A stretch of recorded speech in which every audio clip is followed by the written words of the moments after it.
Hello students, आज हम हमारी संस्कृत की पाठ्य पुस्तक संस्कृत स्पंदना का चैप्टर नंबर 3 तृतीय पाठ स्वराष्ट्र गौरवम का अध्ययन करेंगे।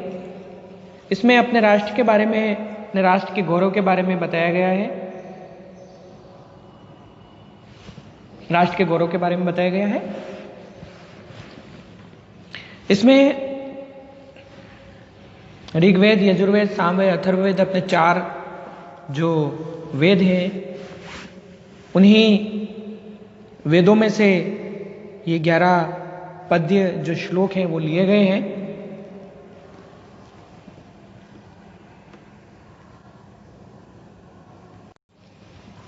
हम इसमें इन 11 श्लोकों का अध्ययन करेंगे।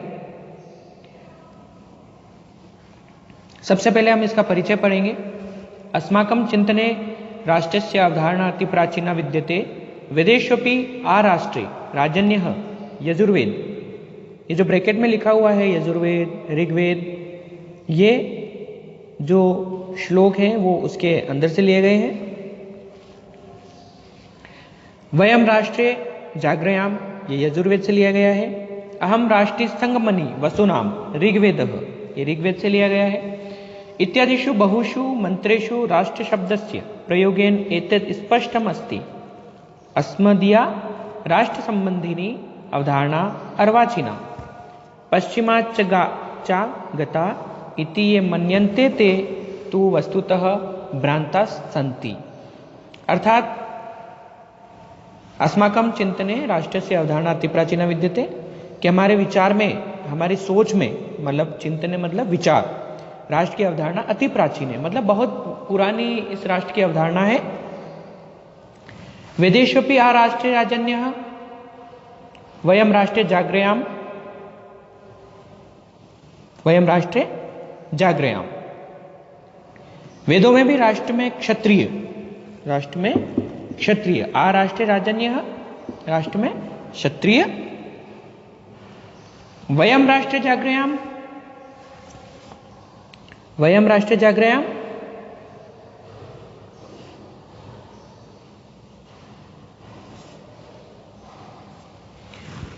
वयम राष्ट्र जाग्रयाम।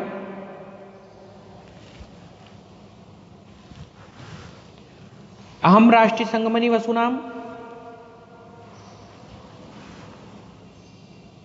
हम राष्ट्र में जागृत रहें।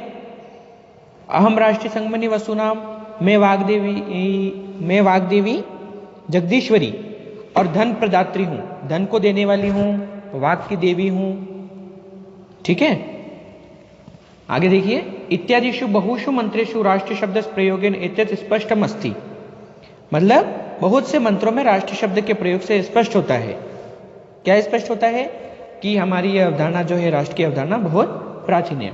अस्मदीया राष्ट्र संबंधी अवधारणा अर्वाचीना पश्चिमाच्च गता इति ये मन्यन्ते ते तु वस्तुतः भ्रांता सन्ति। भ्रांता सन्ति मतलब क्या होता है? भ्रमित होना। लोग जो भ्रमित हो जाते हैं, उस शब्द के बारे में हमें दे रखा है। यहां दे रखा है कि हमारी राष्ट्र संबंधी अवधारणा पश्चिम से आई है। पश्चिम अर्थात दूसरे देशों से आई है। तो ऐसा जो मानते हैं, वास्तव में वो भ्रमित है, मतलब ये अवधारणा गलत है। क्योंकि हमारी जो राष्ट्र की अवधारणा है बहुत प्राचीन है, तो बहुत पुरानी है। ठीक है, इसका सेकंड पैराग्राफ हम देखेंगे। नेक्स्ट सेकंड पैराग्राफ में आया है कि अस्माकम इदम भारतवर्षम एकम चिर पुरातनम सनातनम च राष्ट्रम वर्तते, कि हमारे यह भारतवर्ष एक लंबे समय से प्राचीन और सनातन राष्ट्र रहा है और है। किन त्वत्र ऋषिभिः मुनिभिः कविभिः तत्व चिंतकेश्च केवलम भौतिकम भौगोलिकम राजनीतिकम च घटम एव राष्ट्रम इति न एव मतम। मतलब किंतु यहां किन त्वत्र मतलब किंतु, यहां ऋषियों, मुनियों, कवियों और तत्वज्ञों द्वारा, तत्वज्ञों अर्थात जो बातें बताते हैं उनके द्वारा, केवल भौतिकम, भौगोलिकम, राजनीतिकम, भौतिक, भौगोलिक और राजनीतिक घटक को ही राष्ट्र नहीं माना है, केवल उनको ही राष्ट्र नहीं मानकर यहां लिखा है राष्ट्रमिति यदुच्यते तदत्रेकम चेतनम सांस्कृतिकम घटकम मतम, अर्थात जो राष्ट्र कहलाता है वहां एक चेतन और सांस्कृतिक घटक माना गया है। ठीक है, वयमिदम राष्ट्रदेवम मन्यामहे, हम इसे राष्ट्र देवता मानते हैं।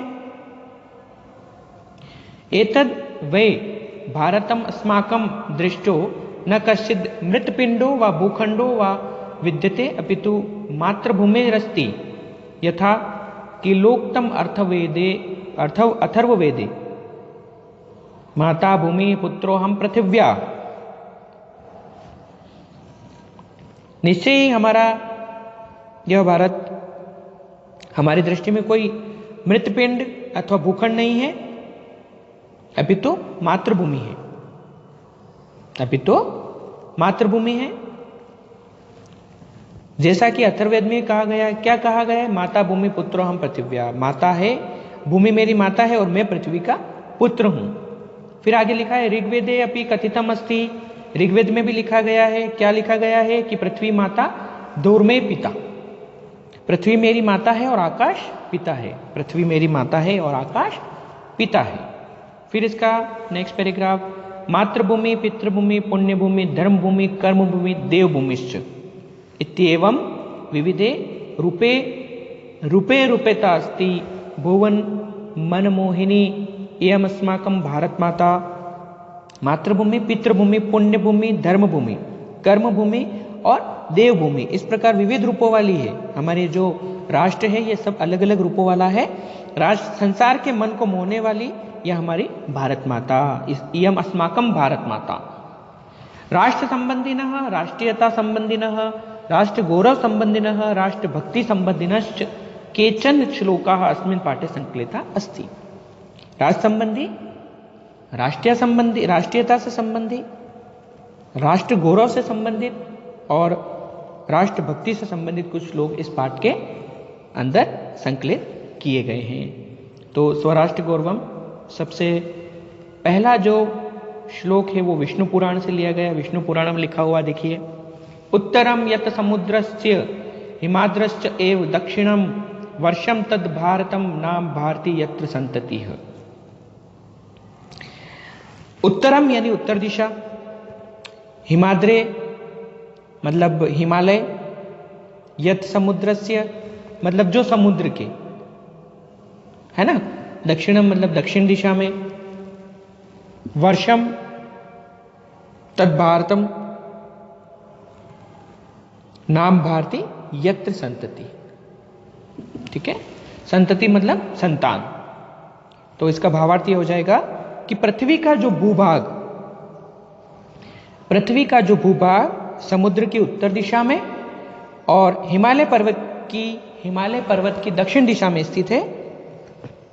उत्तरम यत् समुद्रस्य हिमाद्रश्च एव दक्षिणम वर्षम तद भारतम नाम भारती यत्र संतति है। पृथ्वी का जो भूभाग समुद्र की उत्तर दिशा में और हिमालय पर्वत की दक्षिण दिशा में स्थित है वही भारतवर्ष है, और जो भारत की संतानें हैं वही भारतीय हैं। ठीक है, सेकंड श्लोक देखना, हिमालयात समारभ्य यावद इंदु सरोवरम तम देव निर्मितम देशम हिंदुस्थानम प्रचक्षते। यह बृहस्पत्यागमः ग्रंथ से लिया गया है। इसमें हमें बताया गया है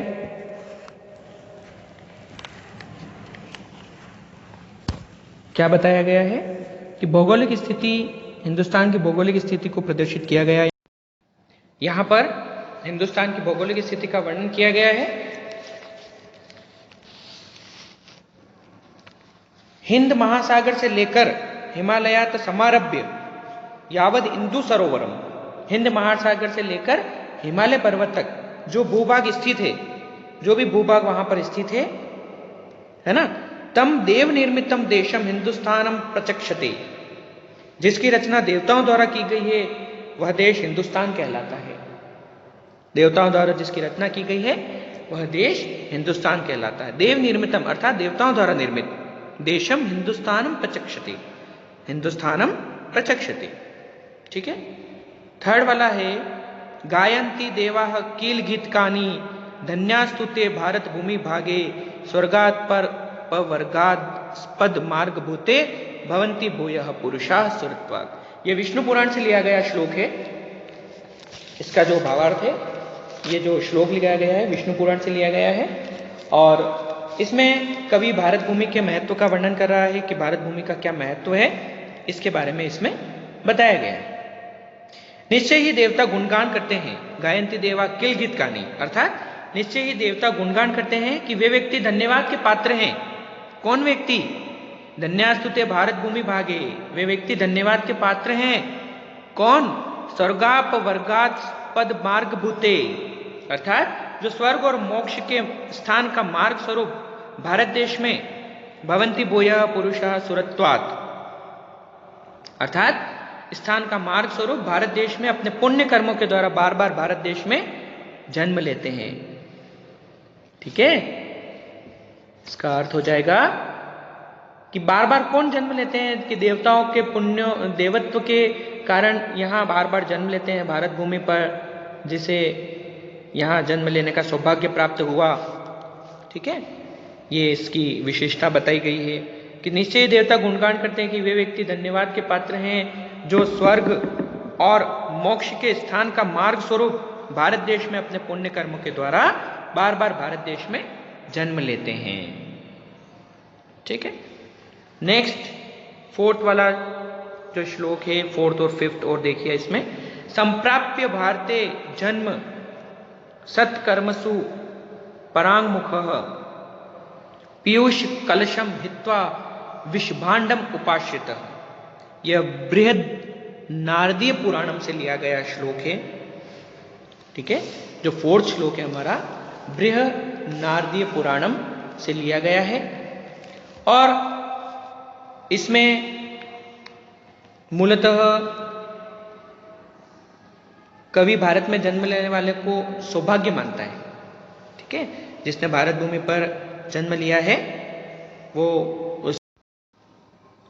तो इसका भावार्थ हमारा यह हो जाएगा कि संप्राप्य भारती, अर्थात प्राप्त करके, भारत में जन्म लेकर जो प्राप्त करता है, जो मनुष्य भारत भूमि पर जन्म लेकर भी अच्छे कर्मों से अलग हो जाते हैं, है ना, मतलब जो व्यक्ति भारत भूमि पर जन्म लेकर भी अच्छे कर्मों से अलग हो जाते हैं, पीयूष कलशम हित्वा विषभाण्डम उपाश्रिताः, मानो अमृत से भरे घड़े को त्याग कर विष से भरे घड़े के स्वीकार करते हैं। जो मनुष्य भारत भूमि पर जन्म लेकर भी अपने कर्मों से अलग हो जाते हैं, वे अमृत से भरे घड़े को त्याग कर विष से भरे घड़े को स्वीकार करते हैं।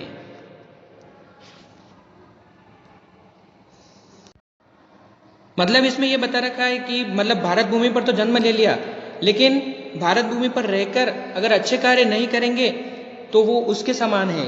किसके समान? विष से भरे घड़े के समान है। इसलिए इसका भावार्थ हमारा ये हो जाएगा कि जो मनुष्य भारत भूमि पर जन्म लेकर भी अच्छे कर्मों से अलग हो जाते हैं, वे मानो अमृत से भरे घड़े को त्याग कर विष से भरे घड़े को स्वीकार करने योग्य हैं या उसको स्वीकार करते हैं। और फिफ्थ श्लोक है हमारा एतद् देश प्रसूतस्य सकाशा शक्का आकाश अद्यग्र जन्मनः स्वम स्वम चरित्रम शिक्षेरन पृथिव्याम सर्व मानवा। यह मनुस्मृति से लिया गया है। इसमें हमें बताया गया है कि भारत की इसमें मनीषा का वर्णन किया गया है, भारत भूमि के बारे में बताया गया है इसमें भी। तो एतद् देश प्रसूतस्य मतलब इस देश में उत्पन्न हुए, एतद् देश प्रसूतस्य का मतलब हुआ इस देश में उत्पन्न हुए, तो यहां पर शब्द दे रखा है सकाशाद अग्रजन्मनः, तो अग्रजन्मनः अलग हो जाएगा शब्द आपका और एकाशत अलग हो जाएगा, मतलब श्रेष्ठ लोगों के पास से। तो इस फर्स्ट वाली लाइन का अर्थ हो जाएगा कि इस देश में जन्म लेने वाले महापुरुषों से इस पृथ्वी पर जन्म लेने वाले सभी मनुष्य अपने अपने चरित्र की शिक्षा प्राप्त करते हैं। स्वम स्वम चरित्रम शिक्षेरन पृथिव्याम सर्वमानवाः, स्वम स्वम चरित्रम शिक्षेरन पृथिव्याम सर्वमानवाः। इस देश में जन्म लेने वाले महापुरुषों से इस पृथ्वी पर जन्म लेने वाले सभी मनुष्य अपने अपने चरित्र की शिक्षा प्राप्त करते हैं। ठीक है, तो आज हमने ये 5 श्लोकों का अध्ययन इसमें किया है। ये 5 श्लोक आप इनका स्वस्वर उच्चारण करना और इसके भावार्थ को आपको अपनी कॉपी में लिखना है।